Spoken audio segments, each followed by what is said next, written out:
Luckily, we're checking our sources right now. There's Mark Kelly, the husband of Congresswoman John Bailey. Let's listen.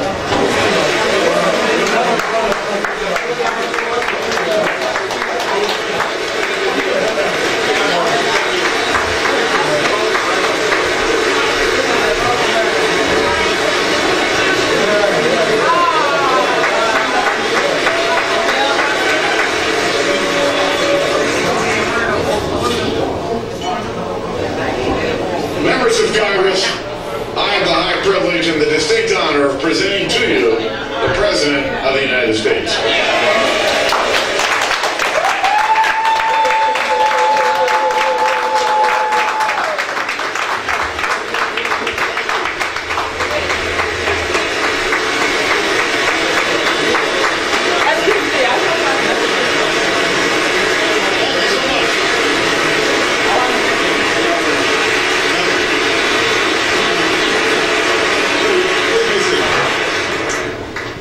Mr. Speaker, Mr. Vice President, members of Congress, distinguished guests, and fellow Americans.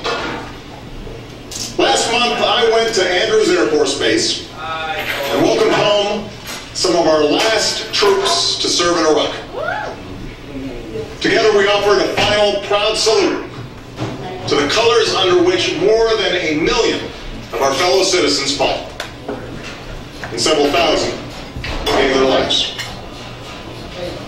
We gather tonight knowing that this generation of heroes has made the United States safer and more respected around the world.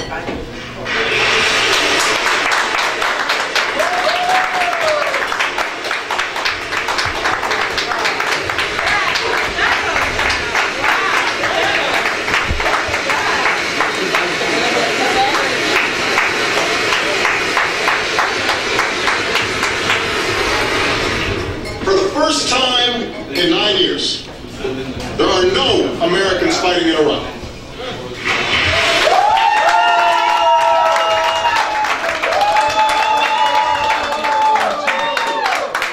Osama bin Laden is not a threat to this country.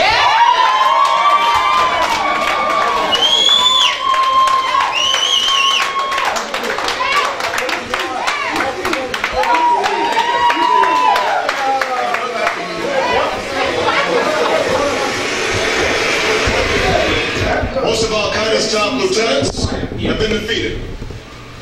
The Taliban's momentum has been broken, and some troops in Afghanistan have begun to come home. These achievements are a testament to the courage, selflessness, and teamwork of America's armed forces. At a time when too many of our institutions have let us down, they exceed all expectations. They're not consumed with personal ambition. They don't obsess over their differences. They focus on the mission at hand. They work together. Imagine what we could accomplish if we follow their example.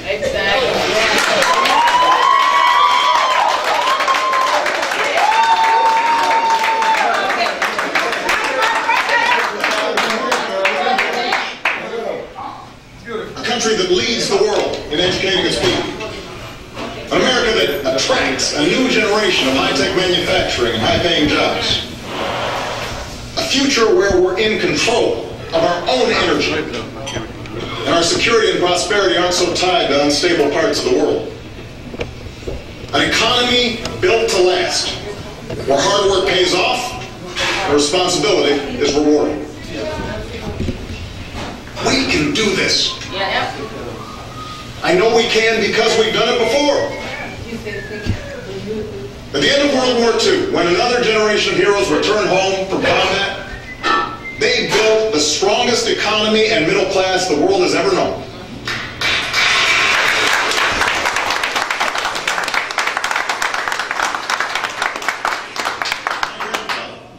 A veteran of Patton's Army got the chance to go to college on the GI Bill. My grandmother, who worked on a bomber assembly line, was part of a workforce that turned out the best products on earth. The two of them shared the optimism of a nation that had triumphed over a depression and fascism. They understood they were part of something larger. They were contributing to a story of success that every American had a chance to share. The basic American promise that if you worked hard, you could do well enough to raise a family, own a home, send your kids to college, and put a little away for retirement. The defining issue of our time is how to keep that promise alive. No challenge is more urgent. No debate is more important. We can either settle for a country where a shrinking number of people do really well, while a growing number of Americans barely get by. Or we can restore an economy where everyone gets a fair shot, and everyone does their fair share, and everyone plays for the same side.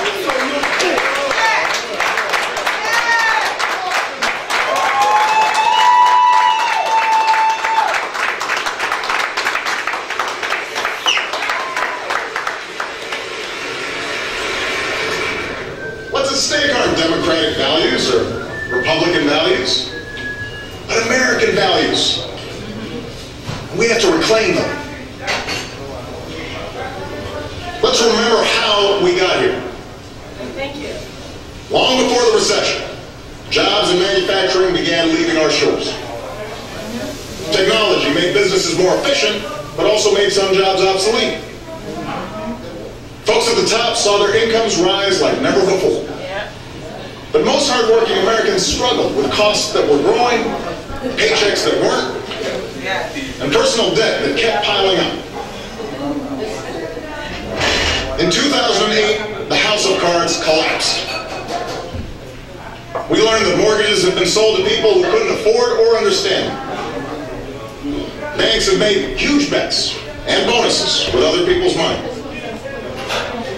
Regulators have looked the other way, or didn't have the authority to stop the bad behavior. It was wrong. It was irresponsible. And it plunged our economy into a crisis that put millions out of work, saddled us with more debt, and left innocent, hardworking Americans holding the bag. In the 6 months before I took office, we lost nearly 4 million jobs. And we lost another 4 million before our policies were in full effect. Those are the facts. But so are these. In the last 22 months, businesses have created more than 3 million jobs.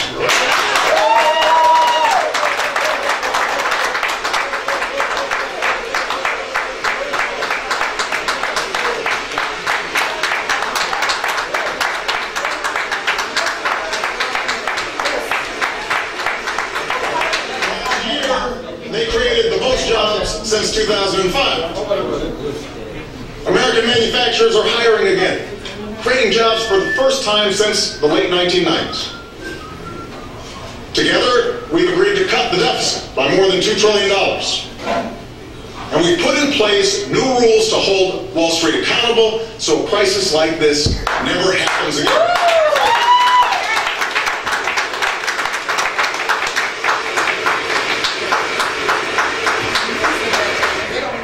The state of our union is getting stronger.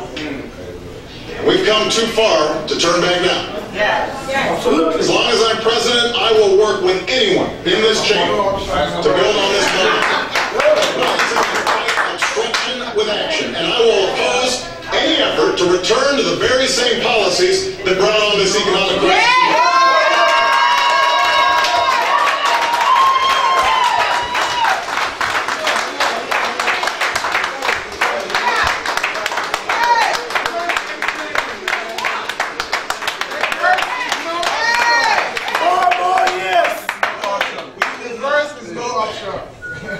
To an economy weakened by outsourcing, bad debt, and phony financial products.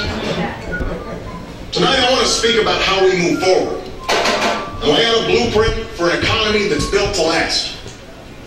An economy built on American manufacturing, American energy, skills for American workers, and a renewal of American values. This blueprint begins with American manufacturing. On the day I took office, our auto industry was on the verge of collapse. Some even said we should let it die. With 1 million jobs at stake, I refused to let that happen. In exchange for help, we demanded responsibility. We got workers and automakers to settle their differences. We got the industry to retool and restructure. Today, General Motors is back on top as the world's #1 automaker.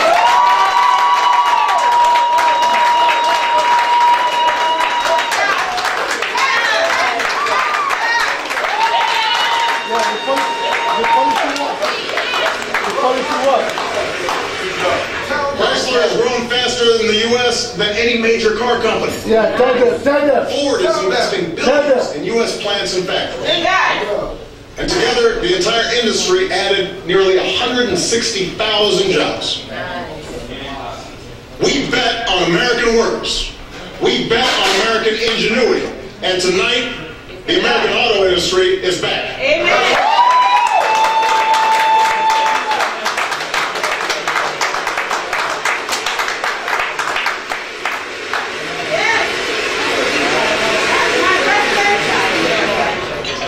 In Detroit can happen in other industries.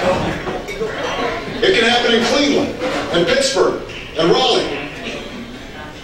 We can't bring every job back that's left our shore. But right now, it's getting more expensive to do business in places like China. Meanwhile, America is more productive. A few weeks ago, the CEO of Masterlock told me that it now makes business sense for him to bring jobs back home.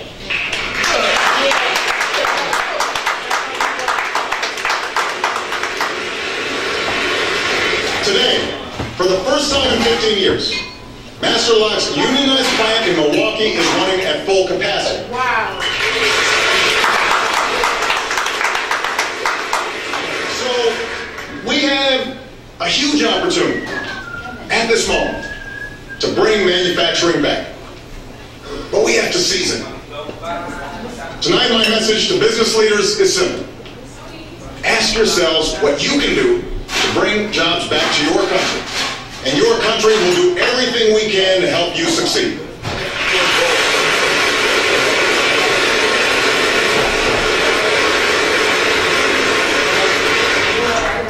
We should start with our tax code. Right now, companies get tax breaks for moving jobs and profits overseas. Meanwhile, companies that choose to stay in America get hit with one of the highest tax rates in the world. It makes no sense, and everyone knows it. So let's change it. First, if you're a business that wants to outsource jobs, you shouldn't get a tax deduction for doing it. Yes. That's right.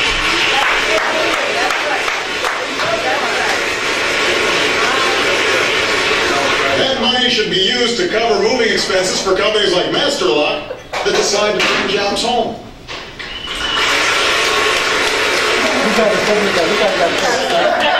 Look at No American company should be able to avoid paying its fair share of taxes by moving jobs and profits overseas. From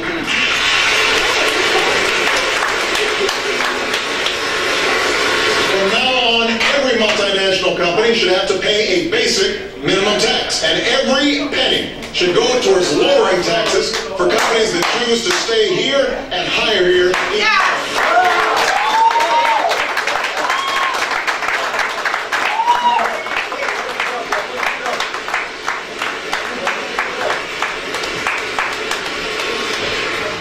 Third, if you're an American manufacturer, you should get a bigger tax cut. If you're a high-tech manufacturer, we should double the tax deduction you get for making your products here.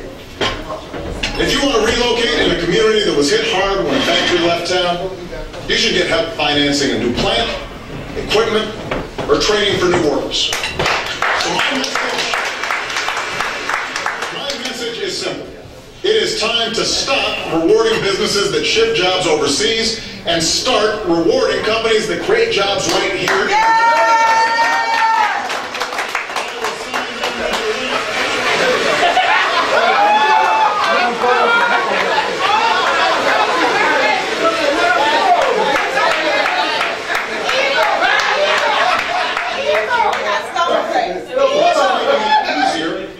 Businesses to sell products all over. 2 years ago, I set a goal of doubling U.S. exports over 5 years. With the bipartisan trade agreements we signed into law, we're on track to meet that goal ahead of schedule.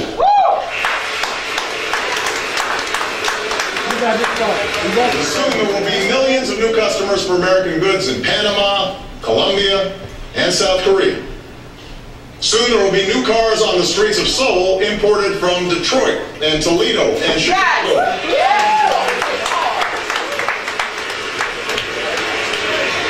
I will go anywhere in the world to open new markets for American products.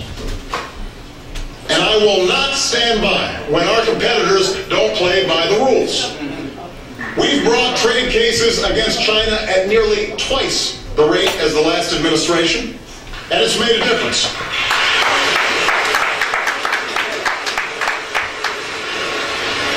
Over 1,000 Americans are working today because we stopped the surge in Chinese tires.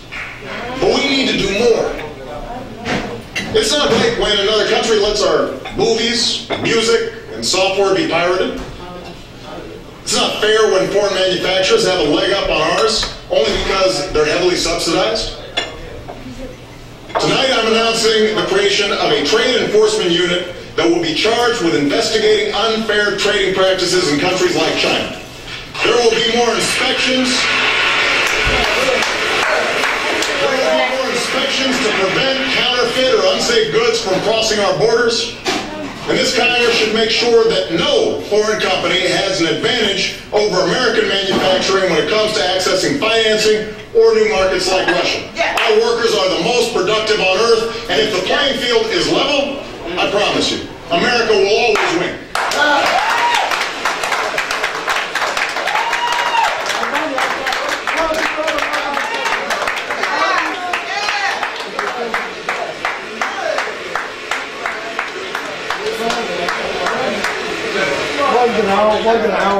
I also hear from many business leaders who want to hire in the United States, but can't find workers with the right skills.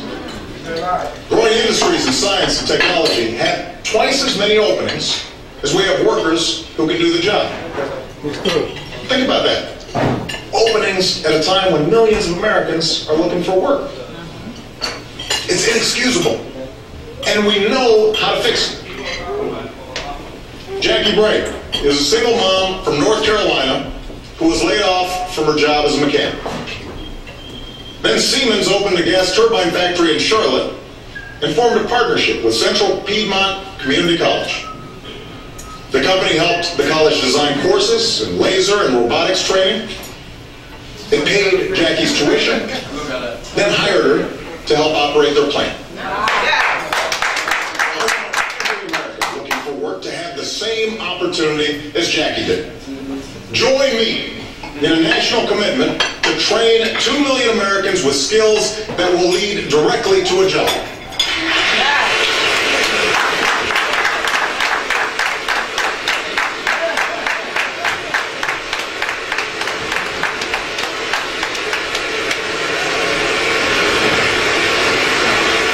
My administration has already lined up more companies that want to help. Model partnerships between businesses like Siemens and community colleges in places like Charlotte, Orlando, and Louisville are up and running. Now you need to give more community colleges the resources they need to become community career centers.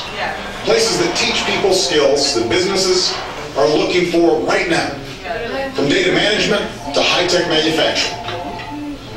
And I want to cut through the maze of confusing training programs, so that from now on, people like Jackie have one program, one website, and one place to go for all the information that they need. It is time to turn our unemployment system into a re-employment system that puts people to work.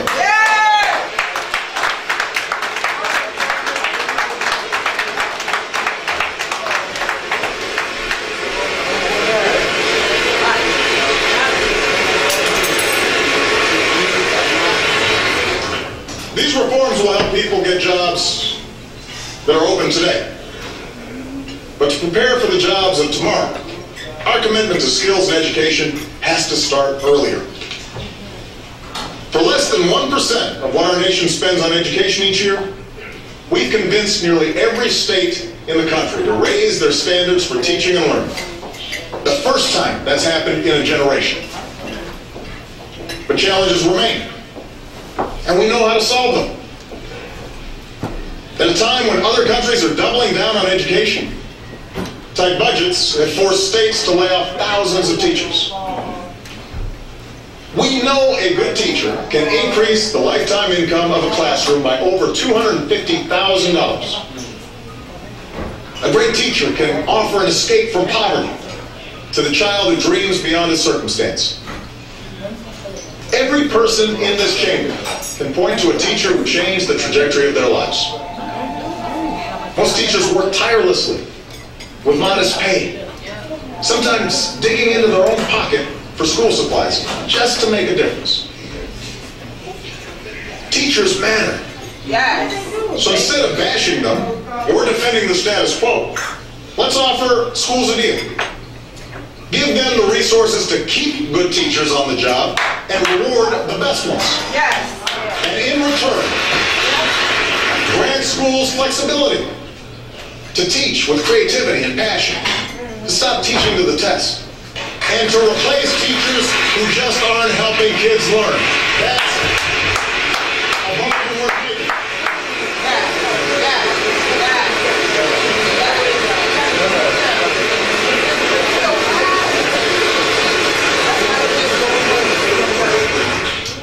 We also know that when students don't walk away from their education, more of them walk the stage to get their diploma. When students are not allowed to drop out, they do better. So tonight, I am proposing that every state requires that all students stay in high school until they graduate or turn 18.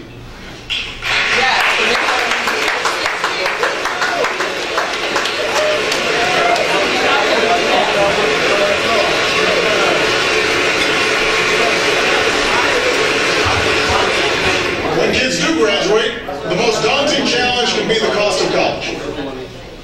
At a time when Americans owe more in tuition debt than credit card debt, this Congress needs to stop the interest rates on student loans from doubling in July. Yes.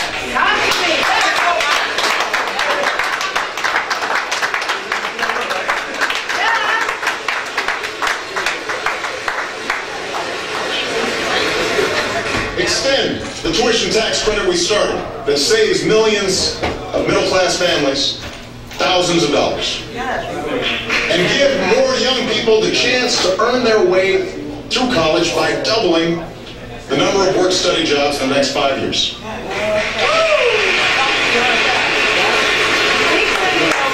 Of course, it's not enough for us to increase student aid. We can't just keep subsidizing skyrocketing tuition. We'll run out of money. States also need to do their part by making higher education a higher priority in their budgets. And colleges and universities have to do their part by working to keep costs down. Now, recently I spoke with a group of college presidents who've done just that. Some schools redesign courses to help students finish more quickly. Some use better technology. The point is, it's possible. So let me put colleges and universities on notice. If you can't stop tuition from going up, the funding you get from taxpayers will go down. It is an economic imperative that every family in America should be able to afford. But let's also remember that hundreds of thousands of talented, hardworking students in this country face another challenge. The fact that they aren't yet American citizens. Many who were brought here as small children are American through and through, yet they live every day with the threat of deportation. Others came more recently to study business and science and engineering. But as soon as they get their degree, we send them home. to invent new products and create new jobs somewhere else. That doesn't make sense. I believe as strongly as ever that we should take on illegal immigration. That's why my administration has put more boots on the border than ever before. That's why there are fewer illegal crossings than when I took office. The opponents of action are out of excuses. We should be working on comprehensive immigration reform right now.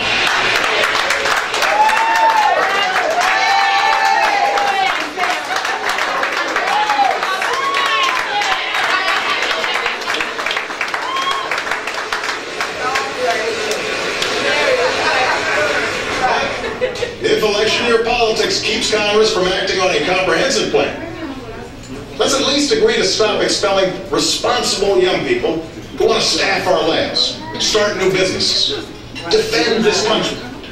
Send me a law that gives them the chance to earn their citizenship. I will sign it right away.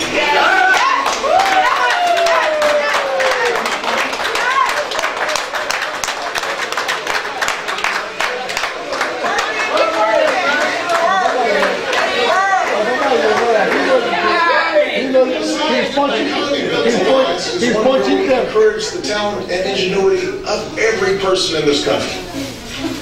That means women should earn equal pay for equal work.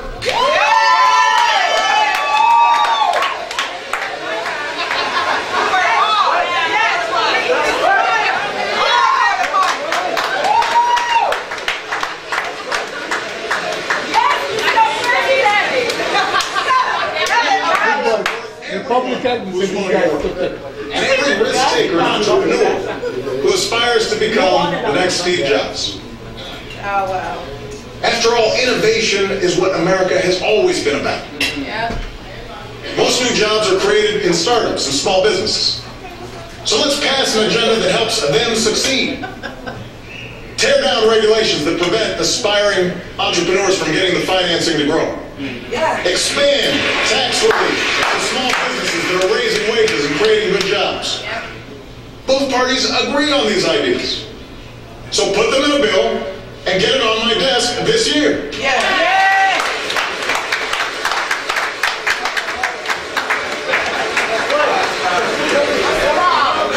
Innovation also demands basic research. Today, the discoveries taking place in our federally financed labs and universities could lead to new treatments that kill cancer cells but leave healthy ones untouched. New lightweight vests for cops and soldiers that can stop any bullet. Don't gut in our budget. Don't let other countries win the race for the future. Support the same kind of research and innovation that led to the computer chip and the internet, to new American jobs and new American industries. And nowhere is the promise of innovation greater than in American-made energy. Over the last 3 years, we've opened millions of new acres for oil and gas exploration. And tonight I'm directing my administration to open more than 75% of our potential offshore oil and gas resources.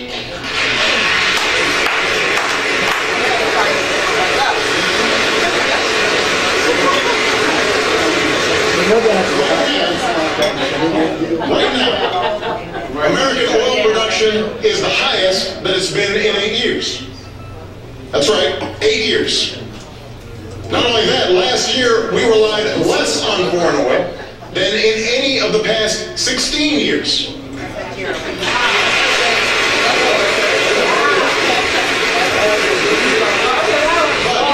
But with only 2% of the world's oil reserves, oil isn't enough. This country needs an all-out, all-of-the-above strategy that develops every available source of American energy.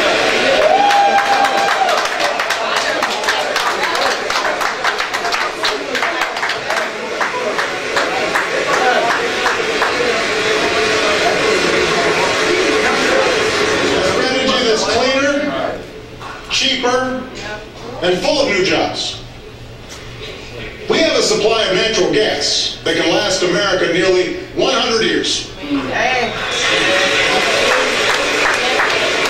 my administration will take every possible action to safely develop this energy. Yep.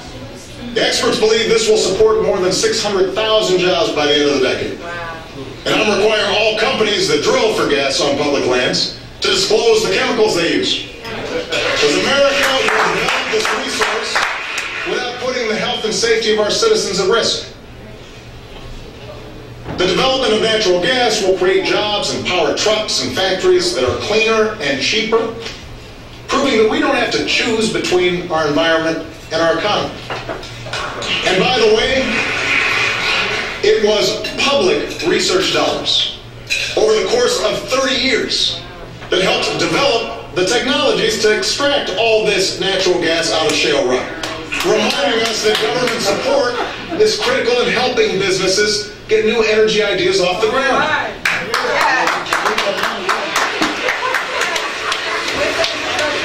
What's true for natural gas is just as true for clean energy.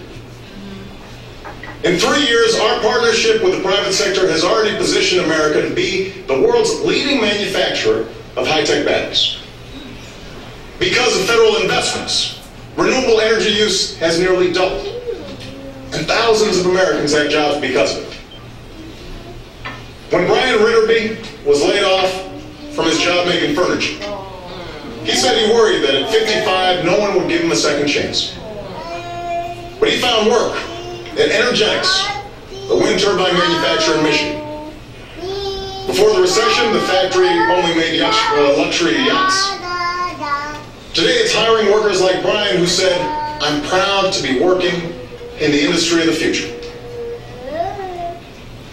Our experience with shale gas, our experience with natural gas, shows us that the payoffs on these public investments don't always come right away. Some technologies don't pan out. Some companies fail.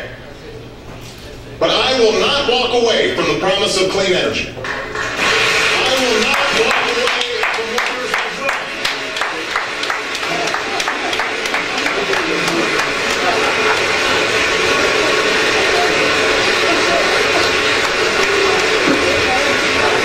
I will not cede the wind or solar or battery industry to China or Germany because we refuse to make the same commitment here. We've subsidized oil companies for a century. That's long enough. It's time to end the taxpayer giveaways to an industry that ran this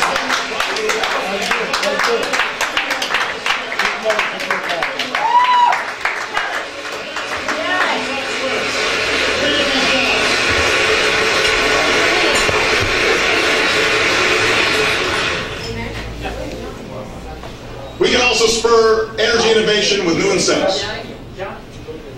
The differences in this chamber may be too deep right now to pass a comprehensive plan to fight climate change.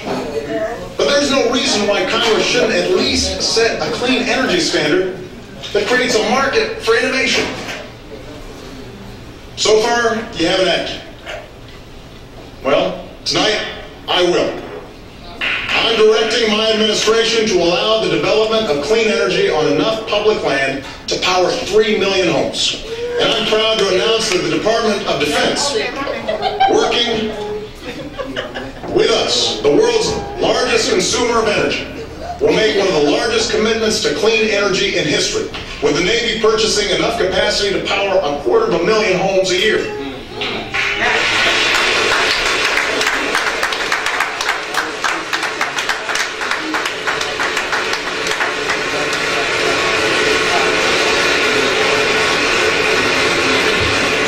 Of course, the easiest way to save money is to waste less energy. So here's a proposal. Help manufacturers eliminate energy waste in their factories and give businesses incentives to upgrade their buildings.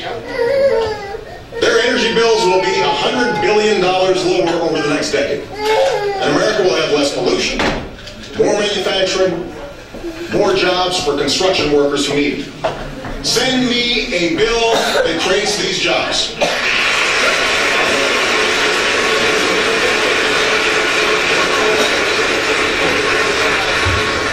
Building this new energy future should be just one part of a broader agenda to repair America's infrastructure. So much of America needs to be rebuilt.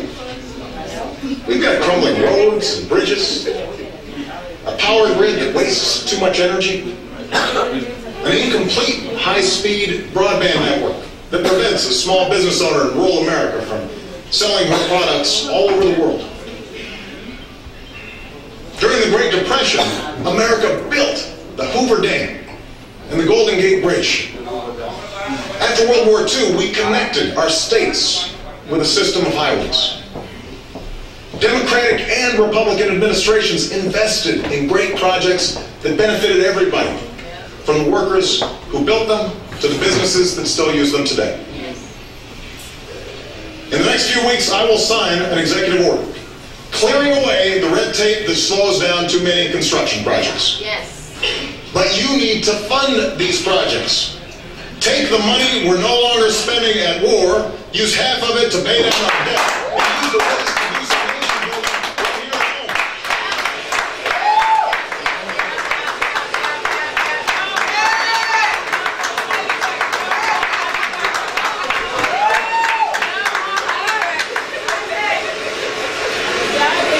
And the Republicans that caused the war. There's never been a better time to build. Especially since the construction industry was one of the hardest hit when the housing bubble burst. Of course, construction workers weren't the only ones who were hurt. So were millions of innocent Americans who've seen their home values decline. And while government can't fix the problem on its own, responsible homeowners shouldn't have to sit and wait for the housing market to hit bottom to get some relief. Right. And that's why I'm sending this Congress a plan that gives every responsible homeowner the chance to save about $3,000 a year on their mortgage by refinancing at historically low rates. No more red tape, no more runaround from the banks. The small fee of the largest financial institutions will ensure that it won't add to the deficit and will give those banks that will risk their taxpayers a chance to repay a deficit of trust.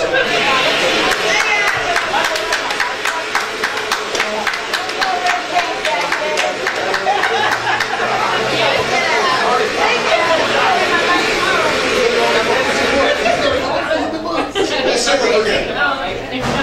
Millions of Americans who work hard and play by the rules every day deserve a government and a financial system that do the same. It's time to apply the same rules from top to bottom. Yeah. No bailouts, no handouts, and no cop-outs. America built to last insists on responsibility from everybody. Yes. We've all paid the price for lenders who sold mortgages to people who couldn't afford them, and buyers who knew they couldn't afford them. Yes. That's why we need smart regulations to prevent irresponsible behavior.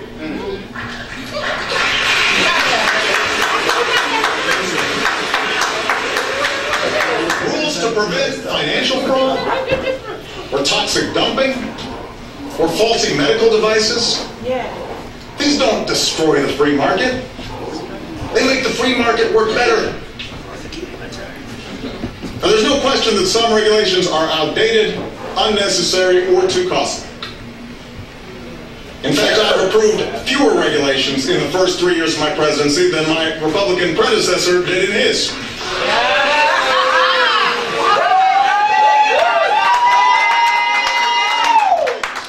Eliminate rules that don't make sense.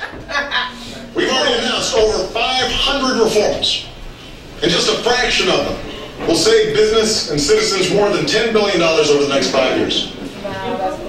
We got rid of one rule from 40 years ago that could have forced some dairy farmers to spend $10,000 a year proving that they could contain a spill, because milk was somehow classified as oil. With a rule like that, I guess it was worth crying over spilled milk.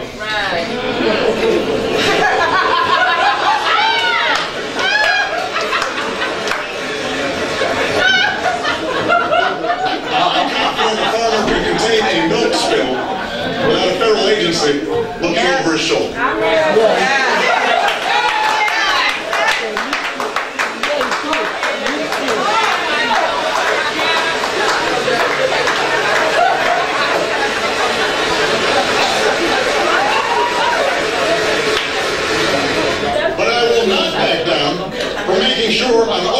company can contain the kind of oil spill we saw in the Gulf 2 years ago.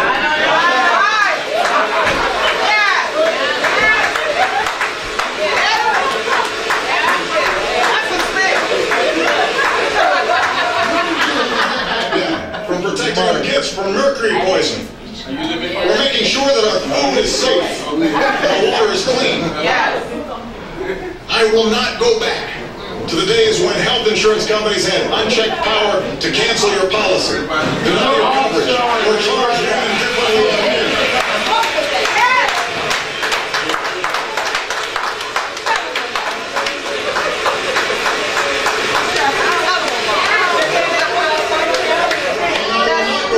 Days when Wall Street was allowed to play by its own set of rules. The new rules we passed restore what should be any financial system's core purpose. Getting funding to entrepreneurs with the best ideas, and getting loans to responsible families who want to buy a home, or start a business, or send their kids to college. So, if you are a big bank or financial institution, you're no longer allowed to make risky bets with your customers' deposits. You're required to write out a living will that details exactly how you'll pay the bills if you fail. Because the rest of us are not bailing you out ever again.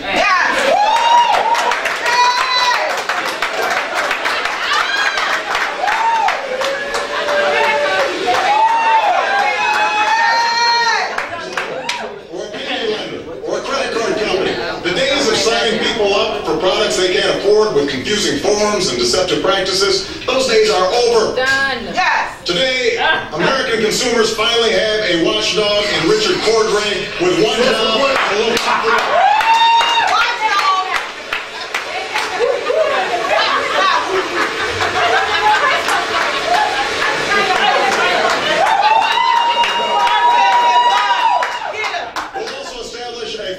crimes unit of highly trained investigators to crack down on large-scale fraud and protect people's investments. Some financial firms violate major anti-fraud laws because there's no real penalty for being a repeat offender. That's bad for consumers. And it's bad for the vast majority of bankers and financial service professionals who do the right thing. To pass legislation that makes the penalties for fraud count. And tonight I'm asking my Attorney General to create a special unit of federal prosecutors and leading state attorney general to expand our investigations into the abuse of lending and packaging of risky mortgages that led to the housing crisis. This new unit will hold accountable those who broke the law, speed assistance to homeowners, and help turn the page on an era of recklessness that hurts so many Americans. Now, return to the American values of fair play and shared responsibility will help protect our people and our economy. But it should also guide us as we look to pay down our debt and invest in our future. Right now, our most immediate priority is stopping a tax hike on 160 million working Americans while the recovery is still fragile.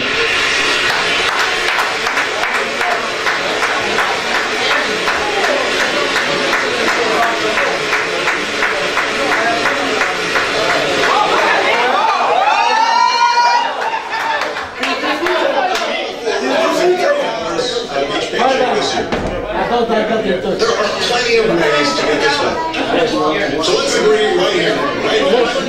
No side issues, no drama. Pass the payroll tax cut without delay.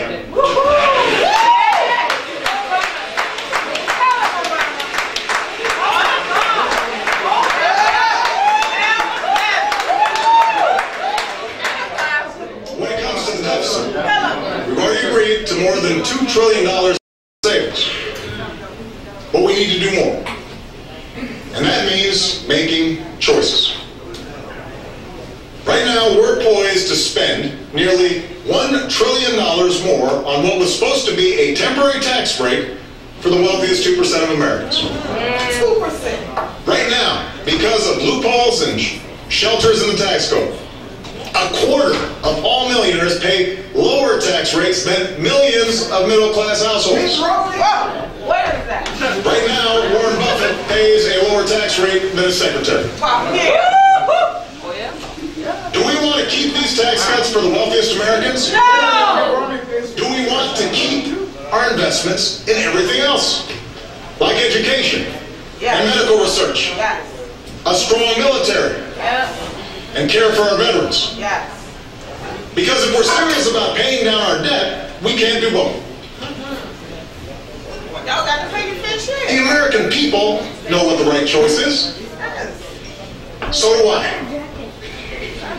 As I told the speaker this summer, I'm prepared to make more reforms that rein in the long-term costs of Medicare and Medicaid and strengthen Social Security, so long as those programs remain a guarantee of security for seniors. But in return, we need to change our tax code so that people like me and an awful lot of members of Congress Yes. pay our fair share of taxes.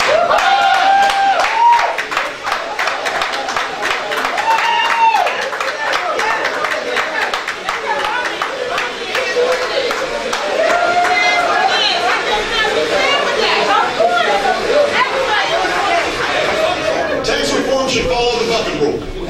If you make more than $1 million a year, you should not pay less than 30% in taxes. And my Republican friend Tom Coburn is right.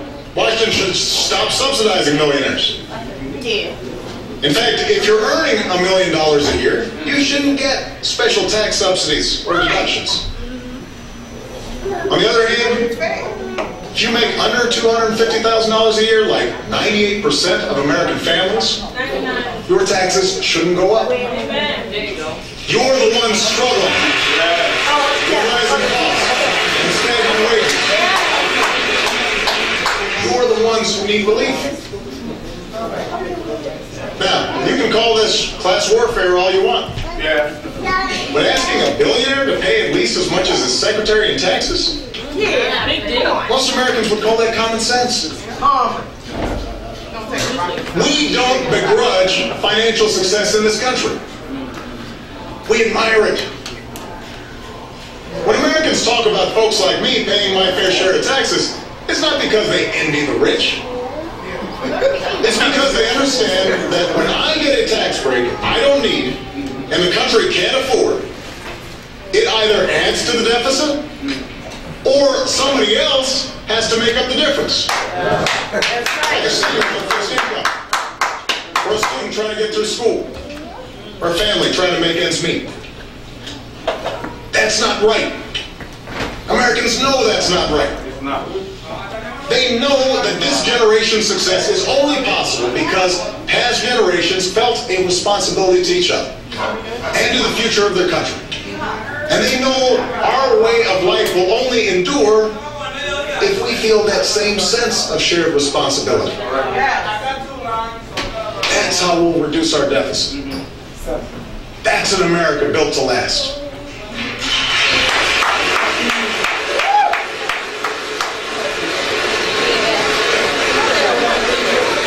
I recognize that people watching tonight have differing views about taxes, debt, energy, and health care. But no matter what party they belong to, I bet most Americans are thinking the same thing right about now. Nothing will get done in Washington this year, or next year, or maybe even the year after that, because Washington is broken. Yes. Can you blame them for feeling a little cynical? The greatest blow to our confidence in our economy last year didn't come from events beyond our control. It came from a debate in Washington over whether the United States would pay its bills or not. Who benefited from that fiasco? I've talked tonight about the deficit of trust between Main Street and Wall Street, but the divide between this city and the rest of the country is at least as bad. And it seems to get worse every year. Now, some of this has to do with the corrosive influence of money in politics. So together, let's take some steps to fix that. Send me a bill that bans insider trading by members of Congress. I will sign it tomorrow.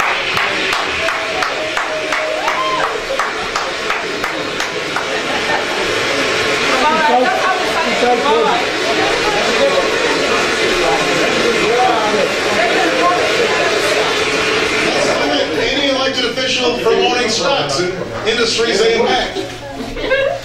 Let's make sure people who bundle campaign contributions for Congress can't lobby Congress, and vice versa. An idea that has bipartisan support, at least outside of Washington. Some of what's broken has to do with the way Congress does its business these days. A simple majority is no longer enough to get anything, even routine business, passed through the Senate. Neither party has been blameless in these tactics.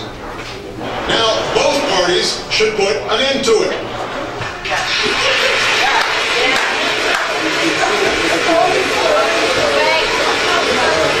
For starters, I ask the Senate to pass a simple rule that all judicial and public service nominations receive a simple up or down vote within 90 days.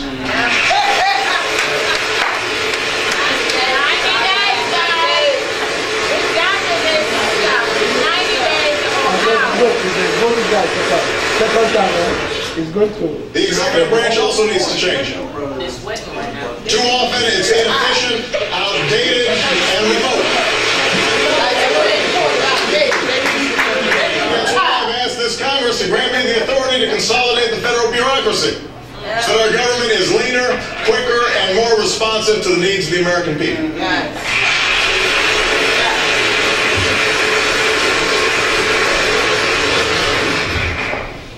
Finally, none of this can happen unless we also lower the temperature in this town. We need to end the notion that the two parties must be locked in a perpetual campaign of mutual destruction. That politics is about clinging to rigid ideologies instead of building consensus around common sense ideas. I'm a Democrat, but I believe what Republican Abraham Lincoln believed. The government should do for people only what they cannot do better by themselves and no more.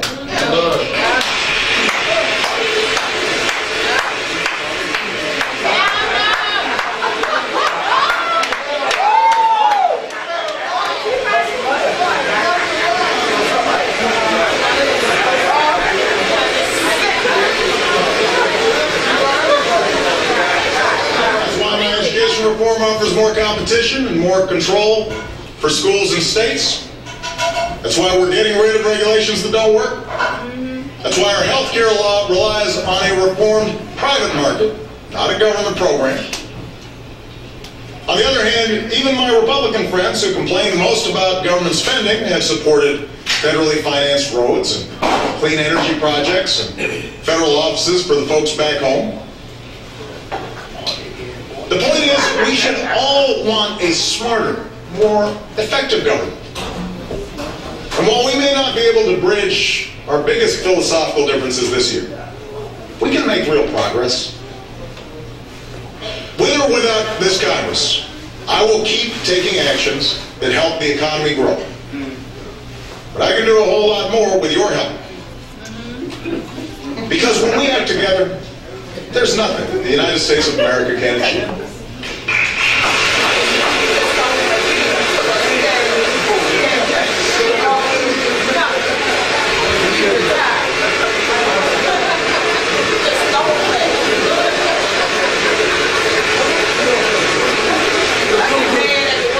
That's the lesson we've learned from our actions abroad over the last few years.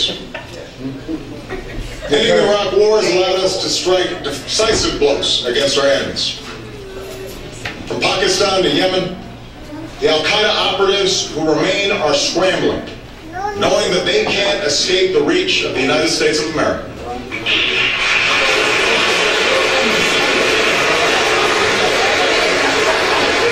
From this position of strength, we've begun to wind down the war in Afghanistan. 10,000 of our troops have come home.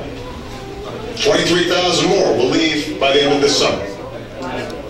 This transition to Afghan lead will continue, and we will build an enduring partnership with Afghanistan so that it is never again a source of attacks against America.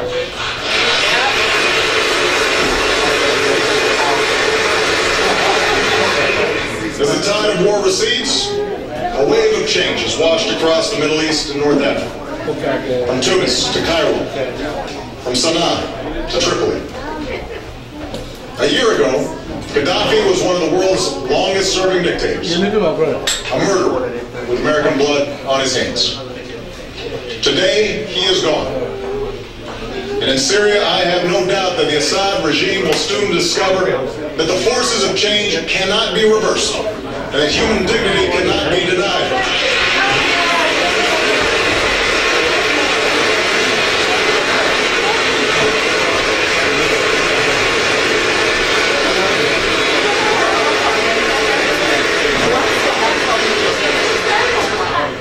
How this incredible transformation will end remains uncertain. But we have a huge stake in the outcome. And while it's ultimately up to the people of the region to decide their fate, we will advocate for those values that have served our own country so well. We will stand against violence and intimidation. We will stand for the rights and dignity of all human beings, men and women, Christians, Muslims, and Jews. We will support policies that lead to strong and stable democracies and open markets, because tyranny is no match for liberty. And we will safeguard America's own security against those who threaten our citizens, our friends, and our interests. Look at Iran. Through the power of our diplomacy, a world that was once divided about how to deal with Iran's nuclear program now stands as one. The regime is more isolated than ever before. Its leaders are faced with crippling sanctions. And as long as they shirk their responsibilities, this pressure will not relent. Let there be no doubt. America is determined to prevent Iran from getting a nuclear weapon, and I will take no options off the table to achieve that goal.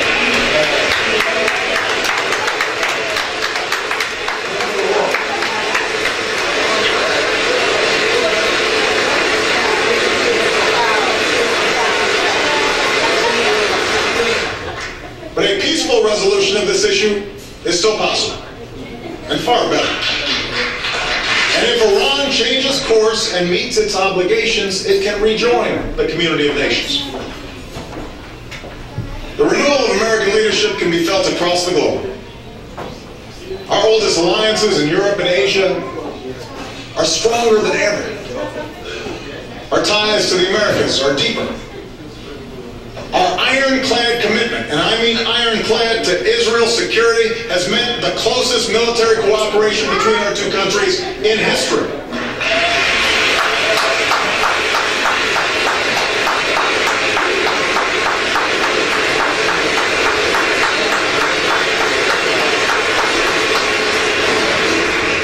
We made it clear that America is a Pacific power, and a new beginning in Burma has lit a new hope. From the coalitions we've built to secure nuclear materials, to the missions we've led against hunger and disease, from the blows we've dealt our enemies, to the enduring power of our moral example, America is back. Yes. Anyone who tells you otherwise, anyone who tells you that America is in decline or that our influence has waned, doesn't know what they're talking about. Yes.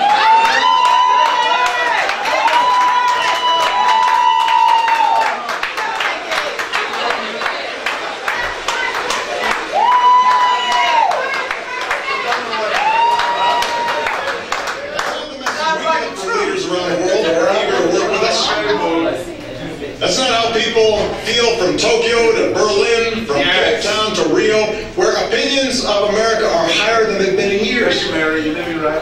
Thank you so much. Yes, the world is changing. No, we can't control every event. But America remains the one indispensable nation in world affairs, and as long as I'm president, I intend to keep it that way.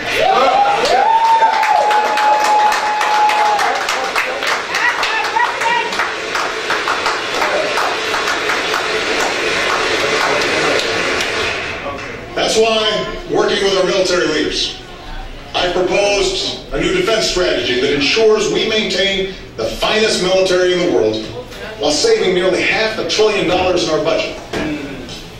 To stay one step ahead of our adversaries, I've already sent this Congress legislation that will secure our country from the growing dangers of cyber threats.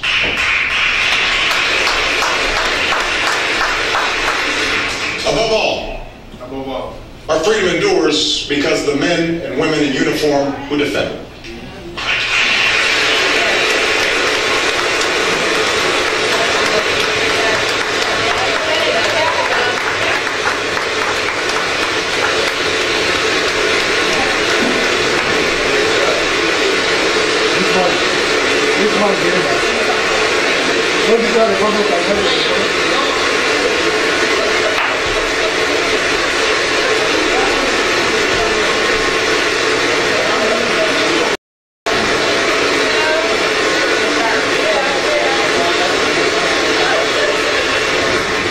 As they come home, we must serve them as well as they've served us.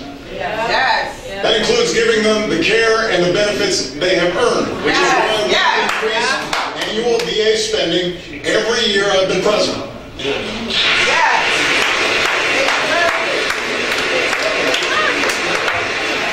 And it means enlisting our veterans in the work of rebuilding our nation. With the bipartisan support of this Congress, we're providing new tax credits to companies that hire vets. Michelle and Joe Biden have worked with American businesses to secure a pledge of 135,000 jobs for veterans and their families. And tonight I'm proposing a Veterans Jobs Corps that will help our communities hire veterans as cops and firefighters so that America is as strong as those who defend it.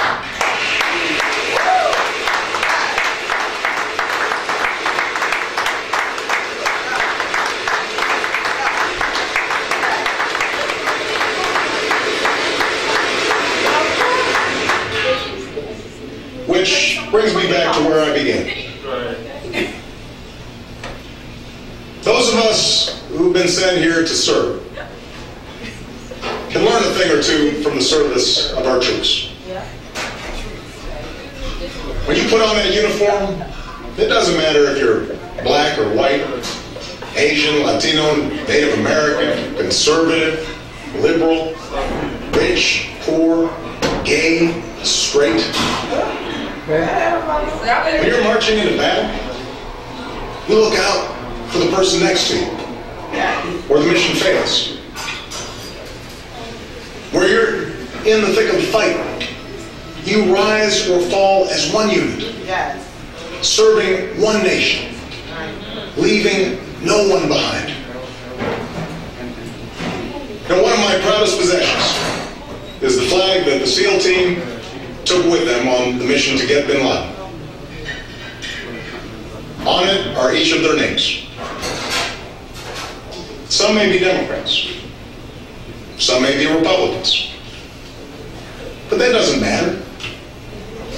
Just like it didn't matter that day in the Situation Room, when I sat next to Bob Gates, a man who was George Bush's defense secretary, and Hillary Clinton, a woman who ran against me for president. All that mattered that day was the mission. No one thought about politics. No one thought about themselves. One of the young men involved in the raid later told me that he didn't deserve credit for the mission. It only succeeded, he said, because every single member of that unit did their job. The pilot who landed the helicopter that spun out of control. The translator who kept others from entering the compound. The troops who separated the women and children from the fight. The SEALs who charged up the stairs. More than that, the mission only succeeded because every member of that unit trusted each other.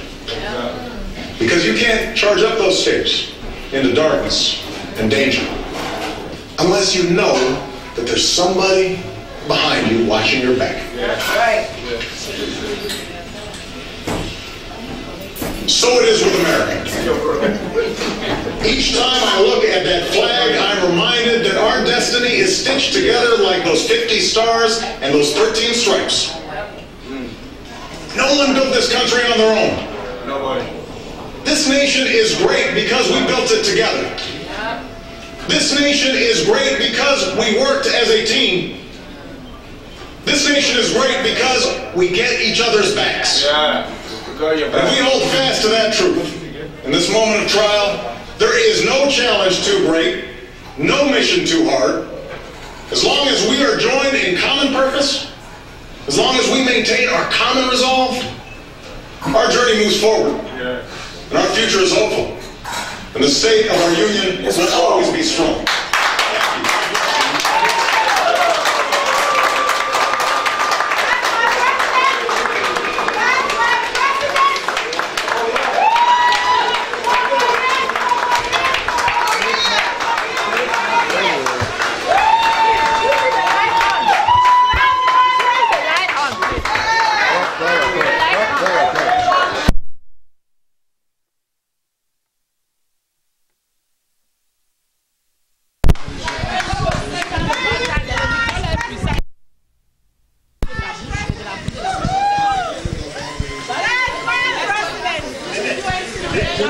Yo, ¿cómo hago aquí?